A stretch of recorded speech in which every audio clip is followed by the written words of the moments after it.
Inday. Sorry. Alis ka na, nakaano ka? It's so comfortable. Sorry. So yan, good morning mga par. Ito yung unang namin araw dito sa sa bagong tahanan namin.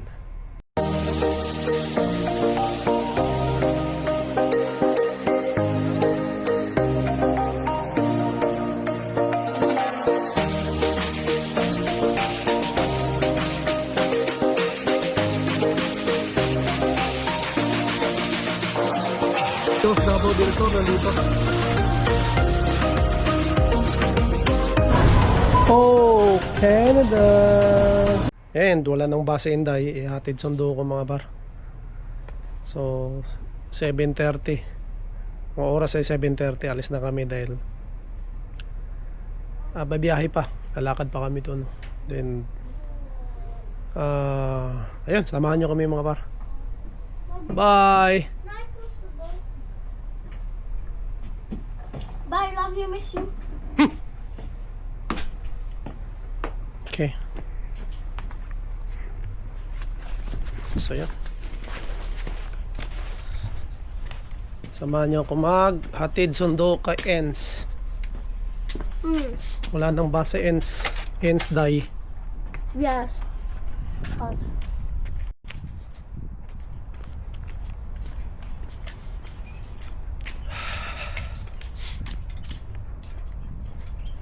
So yun, gagawin namin to mga parang hanggang next month, hanggang matapos yung school ni Inday doon dyan sa Bendel, and then lilipat siya rito next school year. Ano yata? September, no? September yung mag-start yung school ni Inday. So dito na kami lilipat, mas malapit dito lang, shortcut dyan sa likod mga pare.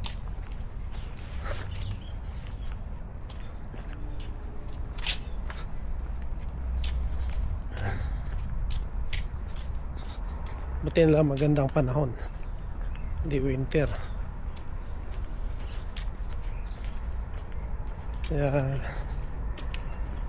siguro pag winter dito mas mahirap maglakad.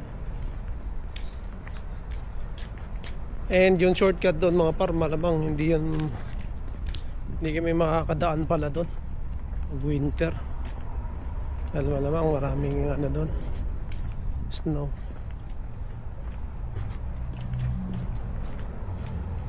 So yun mga par, good morning. Morning sa lahat. Si Inday, oh. Morning Inday. Morning.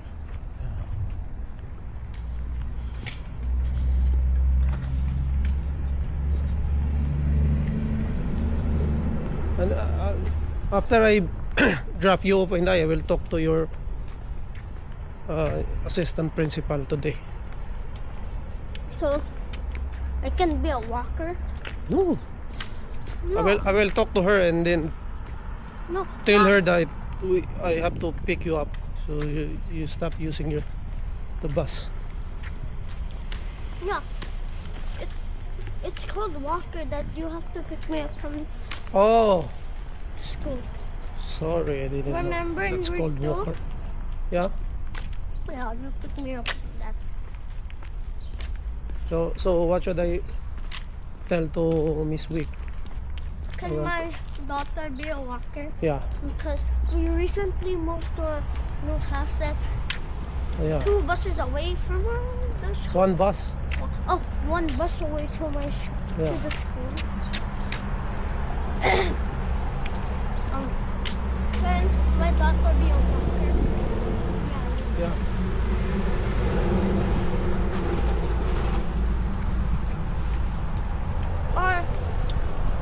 Or this morning I can talk to my teacher, Mr. V. That Yeah, talk to Mr. B. okay, I know. And then I will talk to Miss Wick also. Okay. I'm gonna say, Mr. V, can you tell Miss Weeks that I have to be a walker because I recently moved to a new house. I was 1 bus away from my school. So, yeah. No, we'll talk to Miss Week. No, I talked to my teacher, then you talk to Miss Week. Okay.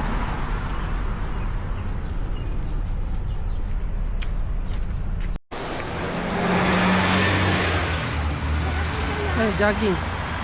Oh, start here, oh. Ah, bye. But, last Ayun, dito na kami mga pa. Ah, Last year, we Yeah. had the day function. you went here? Yeah, we went around the neighborhood of the school. It was so nice. tired. Me and Sarah, we had our water bottles ready. Mm. First mile, so easy. Second mile, we were already drinking water. Third mile, Mm-hmm. we are supposed to go 6 miles, but me and Sarah accidentally did 8 miles. Wow. I don't know why. And we ran, and then at the 7th mile, we ran out of water. Oh, So no. we were so thirsty. Mm-hmm. But it's okay. It already ended. But we had to do the 8 mile. But me and Sarah weren't supposed to do that. That events and did you do it every year at the Refax? No, I think so. To give tribute to Terry Fox, right? Yeah. Because he ran around Canada Wow. to save kids from cancer. Mhm. But he had leg cancer. So he had to put on a prosthetic leg and then run Canada again. With Mhm. the- That's why. Bro, To capture her. oh, you could have killed. It's a snail. Hello, Mr. Snail. It's a slow. Mr. He's so slow. Yeah. Ew. I see. That if this snail was poisonous and trying to catch you, Mm. if you touch it, you die. And then it's so slow. I thought snails, Move fast. yeah, Oh. like that's so slow. I think he's sleepy.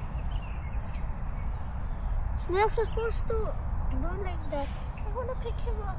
Uy. Don't touch it. Okay, bye, Mr. Snail. I'm going to school. I'm running late. Move fast, Mr. Snail, because you're late at school. No, I don't do that.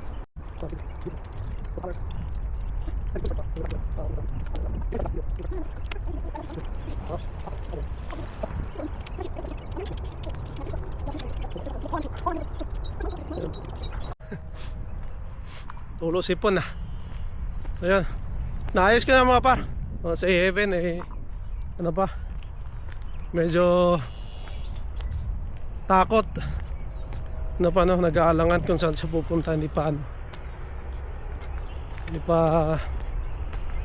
bago lang kasi mga par no.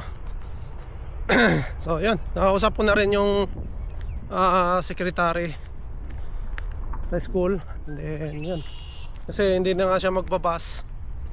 So yun, sinabihan ko lang, and kinuha niya yung pangalan ng students, and then address namin, and then tinawagan niya yung teacher mga parno ni Heaven na wala ng bus no, para talagang alam nila.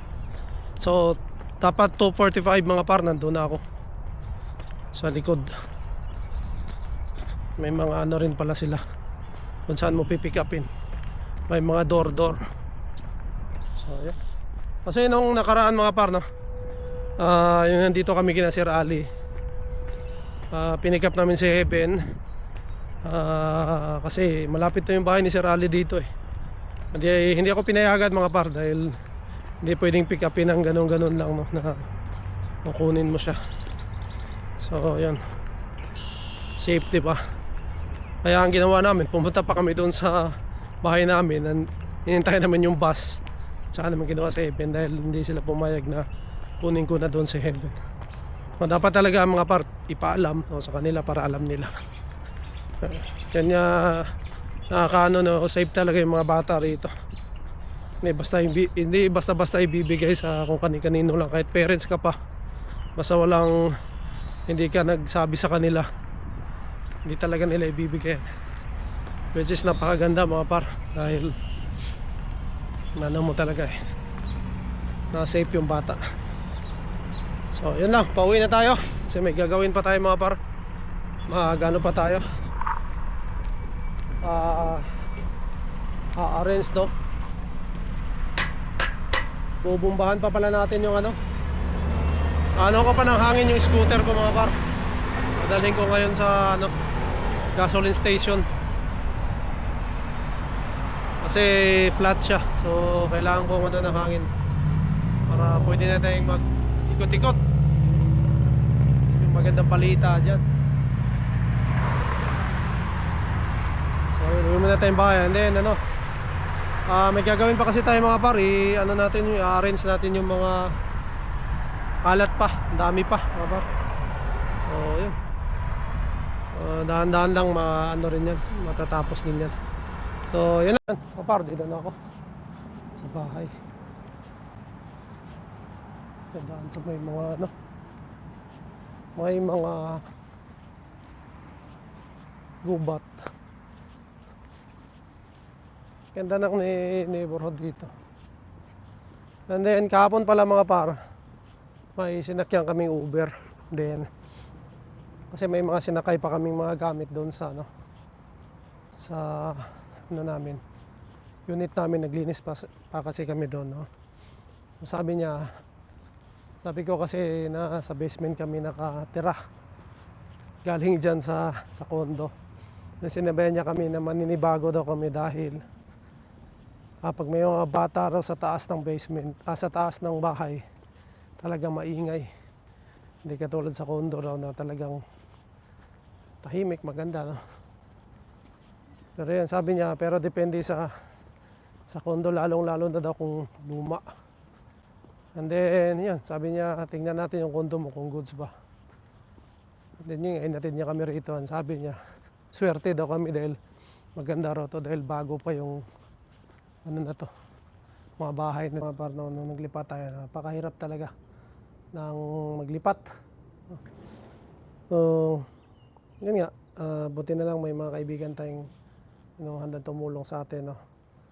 And maraming salamat, no? Na-appreciate talaga natin yung kanilang pagtulong, no? Syempre gusto kong pasalamatan again si Sir Ali Paras and then si Kabayan Pedro Roque, no? Maraming salamat. Ayun, ang paglipat mga par, hindi talaga basta-basta. Nakakapagod talaga, lalong-lalo na nung naglipat kami na maulan. So yun, dito pa nga lang mga par, malapit pa lang, no? Ano pa pag lumipat ka na ibang province na malayo, no? So paano na lang, di ba? Ganun talaga mga par, no? Kailangan talaga nating lumipat, no? Kaya kami, no?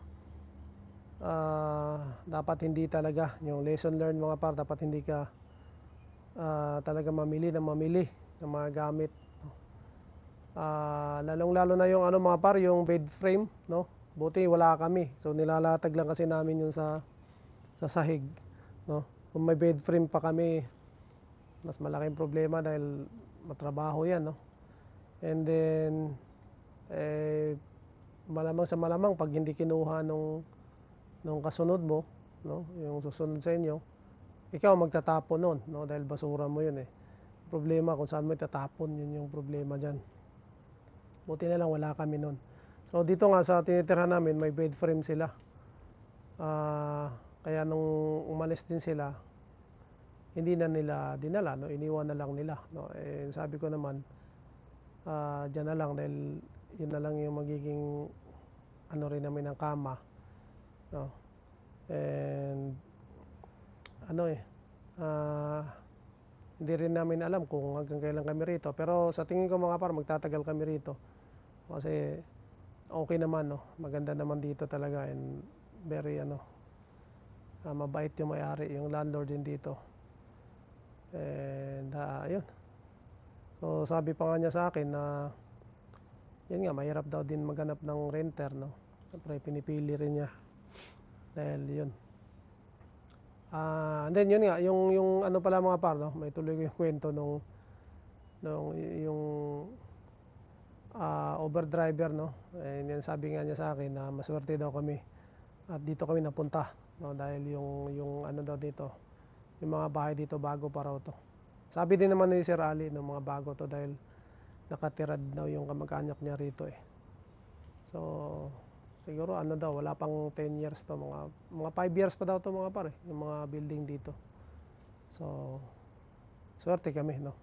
Napunta kami rito. And yun nga, yung tinitingnan kasi namin mga par, yun nga, yung solo namin yung laundry, separate entrance. And then yun, ito yung pinaka nagustuhan namin, yung may taas. No? Yun yung pinaka nagustuhan namin. And yun nga, hindi talagang basement lang, no? So yun mga par, uminit na pala, no? And ito pala, tatapon natin to, i-arrange natin to mga par, pati yun, mga basura. Meron pa akong mga basura doon, yan na natin, tapon natin para malinis natin to dito banda. So yun lang, no? Maya maya ako pa naman susunduin si Inday, hapon pa. Yan. Okay. Init na. So yun lang mga bata, maraming salamat sa suporta nyo palagi, no, dito sa ating Mountain Channel, no. So siguro dito ko muna tatapusin ang aking vlog mga par. To God be all the glory and we'll see you in my next one. Bye.